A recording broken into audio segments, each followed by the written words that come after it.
And then I looked over at the roof of the White House where there were supposed to be solar panels 2 years ago. The Obamas promised it. They're still not there. You guys have been walking through a solar spill for the last week, you know. And it's all going to waste. We're enjoying it, but we're having to put on sunscreen, you know. That's what we need, and we need it fast. I am so grateful to you all for being here. The last time I was in D.C., it was February, and some of you were here. This time we didn't ask everybody to come from all over the country. This is for those of you in this neck of the woods, up and down this part of the eastern seaboard. But I can tell you that every place around the country, people are paying attention.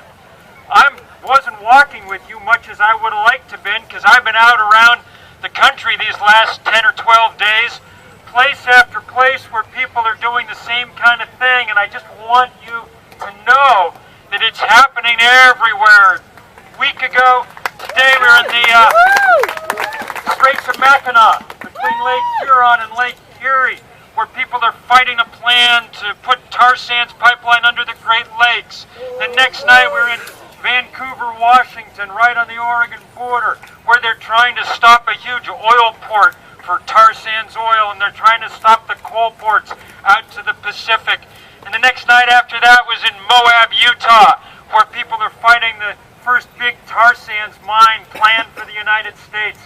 And the night after that it was in Sebago Lake in Maine, where they're trying to stop the reversal of a pipeline to put tar sands through to the Atlantic. And the day after that was in Boston, where people were getting ready for today's big protest against the coal-fired power plant on the Massachusetts shore. And tomorrow, we've already heard from Brian and from Texas, so we know what's going on down there. Tomorrow we'll be in Ohio, where people are fighting fracking with a vengeance. And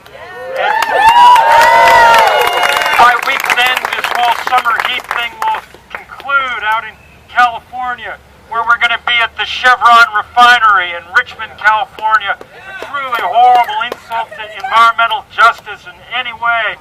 And people are going to be doing what some of you did here yesterday. We're going to end up in jail, I think, that day, and that'll be okay. Some of you, if you've got those bands on your wrists still, raise them up so we can say thanks.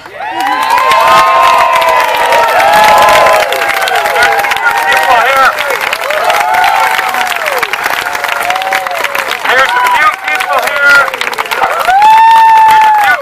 who went to jail for the first time yesterday, and what I learned the first time I did it, was that it's not the greatest fun in the whole world, but it's not the end of the world either. The end of the world is the end of the world, and that's why we're here fighting.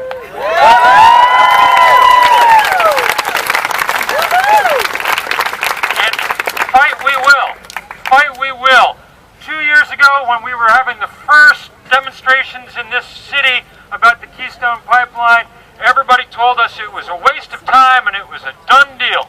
And the National Journal, the kind of trade paper for Capitol Hill, took a poll of their 300 energy insiders. 97% of them said TransCanada would have its permit by the end of 2011 for this pipeline. But that was before you guys took over. TransCanada does not have its permit yet. We've kept them at bay for 2 years. And if the president is true to his word in his last speech, they'll never have that permit.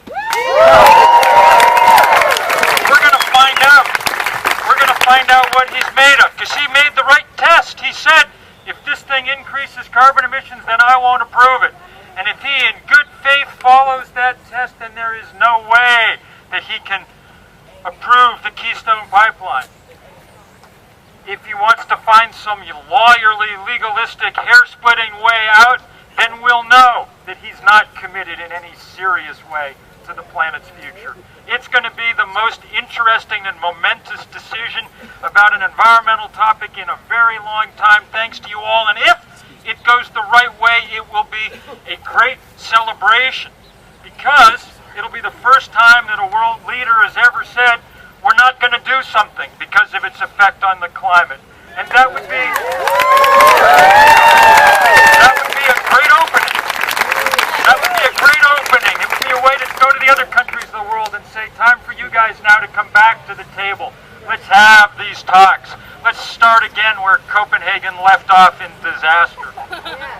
Now, even if we win the Keystone fight, though, it's not like we're going to stop fighting. There are 1,000 other fights.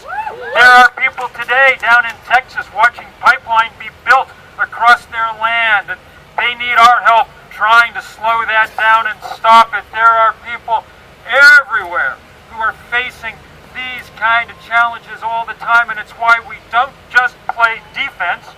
Though defense is important, we have to stop bad things. It's why we also play offense. It's why all over the country and now all over the world, this divestment campaign has taken off. People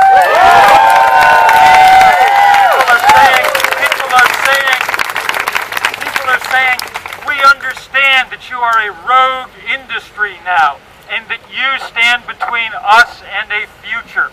And we're going to keep saying that all the way through. The image that's in my mind, having been all over the country these last few days, is that our movement is a really unique and interesting one. In the way I was saying to people last night, the analogy that's in my mind is to the energy system we have to build. We don't want a few big coal-fired power plants. We want 10 million solar panels all linked together.